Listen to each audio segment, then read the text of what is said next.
Hey, welcome to Good Enough Spanish. Now, today I'm going to talk about one of my favorite translators and one of the world's famous translators, and that is Google Translate. Good old Google Translate. I'm sure all of us has used this tool at one time or another throughout our travels. Really helps you communicate if you don't know the language that well, or you're just caught up in a crunch. You can't really think too good. Google Translate is a great tool to have in your language learning toolbox. Okay. Now, I will admit that Google Translate isn't perfect. No, it's not perfect. You know, and I know that we all come across some weird translations sometimes. And the more you learn the language, your target language, in Spanish in this case, the more you realize how some of those translations come out kind of mangled and weird in Google Translate. So it's not perfect, but it is a helpful tool. Now, one thing I don't like about this is that I'm going to talk about some of the dislikes of Google Translate. Now, some of the dislikes of Google Translate in my book, I have it jotted down here somewhere. I'm just going to pull up my notes right here. It's kind of messy. I've been busy, but hey, I got to jot down things to remember a lot of times. So, what I have dislikes, okay? It says good, but don't put all the punctuation for what. Okay, so one thing it doesn't do is that it doesn't always put all of the accent marks on words that need those. So let's take a sentence like, I will get up after this. Okay? And we wanted to translate into Spanish. Now this time it did it. This time it translated, me levantaré después de esto. But one time I did it and it left the accent mark off the E.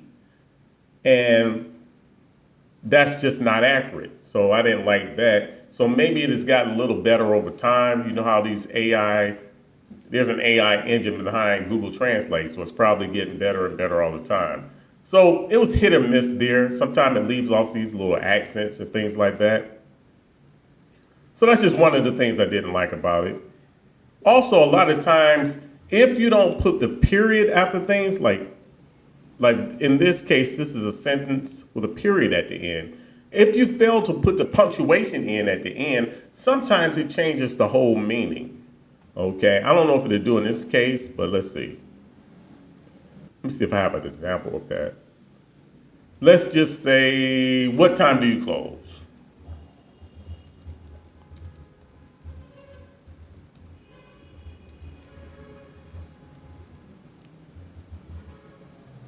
Okay. ¿A qué hora cierras? Now, it did it great on that.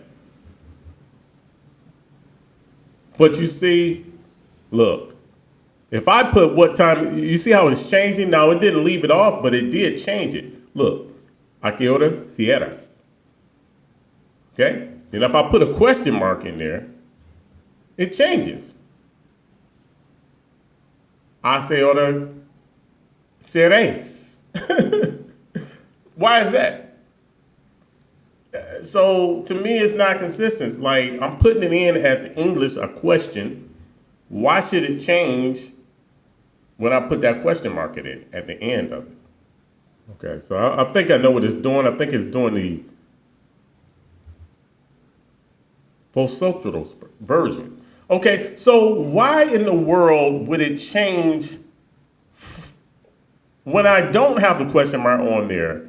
It's giving me the Latin American version, cierras. Okay? Cierras. What time do you close? ¿A qué hora cierras? But when I put the question mark on there, the darn thing gives me the Spanish version. Why is that? Let me check this out in a different translator. maybe Bing Translate. Let's go to Bing Translate and see if it does the same thing. So let's just copy this. How you copy? I don't even know how to copy this. I'm on an online translator for Google Translate and Bing, so the app is a little different, but same features, basically. So look, okay, so let's put the same sentence in Bing. What time do you close? ¿A qué hora cierra? Okay, you see that? Let's take the question mark off. It's the same thing, ¿A qué hora cierra? So why does Google flip-flop back and forth between Latin American and Spain Spanish just because I added a question mark on something that's already implied, on a statement that's already implied as a question anyway?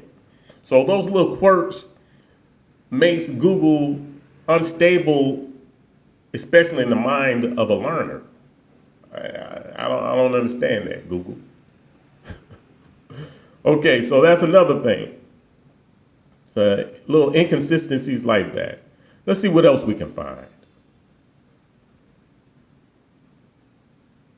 So it's not too many things I don't like, but I just, like I said, I have noticed it over time at one time or another doing things like that when you put punctuations at the end. So pay very close because it's really sleight of the eye. If I wasn't really looking, I would never notice the difference on that. So pay attention to that because that can make all the difference in your Spanish learning, especially if you want to zero in and target a particular accent and dialect, like Latin American Spanish as opposed to Spain Spanish. And me, I focus on Latin American Spanish. That's my base. So yeah, but there's not a lot to like. There's not a lot to dislike about Google Translate. I like a lot of things about Google Translate. So as I've stated, Google Translate is a very good tool with that AI engine, and it's just gotten better over time in understanding proper translations and interpretations of languages. And also, you can have it on your phone. It's integrated and compatible with so many different systems that it's just always there, like your best friend, just getting you out of those binds where you just can't put the words together. Or I use it a lot just as a tool as I'm going out and about throughout my day. I'm always translating things and back into English or English back into Spanish in order to reinforce those things in my mind and to make different words and vocabulary stick in the moment, because I'm very big on in the moment learning. It's good to set a time aside, dedicated time to practice your Spanish, but practicing Spanish as I go has really proven well, has worked well for me. So I definitely like that portability and reliability about it, even though it may have little quirks here and there. Okay, now another thing I like about Google Translate, I like the dictionary aspect of it. A lot of people skip over that too. I think it only works on single words, like if I say time in Spanish, or time, and then it's translated into Spanish, you see this tiempo, okay, and then it gives you a list of all these other different translations for time, because time could mean a different word when you're specifically talking about a time like an hour, or you might be saying like one time, I did it one time, something like that. So, and that may be a different word, like la vez, okay, or a moment in time, el momento. See, so in Spanish, you have varying words for various conditions.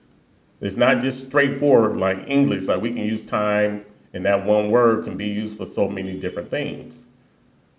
Place and time. In Spanish, it's varied and very conditional which word choice you use. So I like this dictionary aspect because you can expand down and you see it says see dictionary. So you can look at dictionary and then break it down a little bit more for your understanding. and it also give you synonyms and everything like that. So a lot of people don't go that deep on Google Translate. I kind of skipped over that first two. I didn't notice it at first, and then I dug down deep. So it does have that dictionary aspect to it. It's not just a translator, okay? So definitely I advise you to explore deeper with Google Translate. Okay, and let's see what else we have. And as I stated earlier, I use this to translate everything now. I use Google Translate to translate images, signs, documents, and even full websites when I really need just a quick overview of a translation. Just like I said, I know it's not going to be perfect all the time. I may have to fact check and check to make sure the dialect is not flopping back and forth between Latin American Spanish and European Spanish and things like that. But it gives me a quick interpretation sometimes when I really need it. Because as good as I am in Spanish now, can't know it all. Even in my native language, English, I've been speaking English for years and I'm still learning like each and every day. So it don't stop. See, language learning is a journey, not a destination. So I'm always on Google Translate and other translators, leveling up my skills every single day, throughout the day, and sometimes even dedicated times in my day. So that's just a quick review of Google Translate. That's my video of the day. And hope you found value. If you did, you know what to do. Reach out and smash that like button. And don't forget to subscribe because you don't want to miss a thing. And until next time, remember, you don't have to be perfect, just like Google Translate is not. But just be good enough.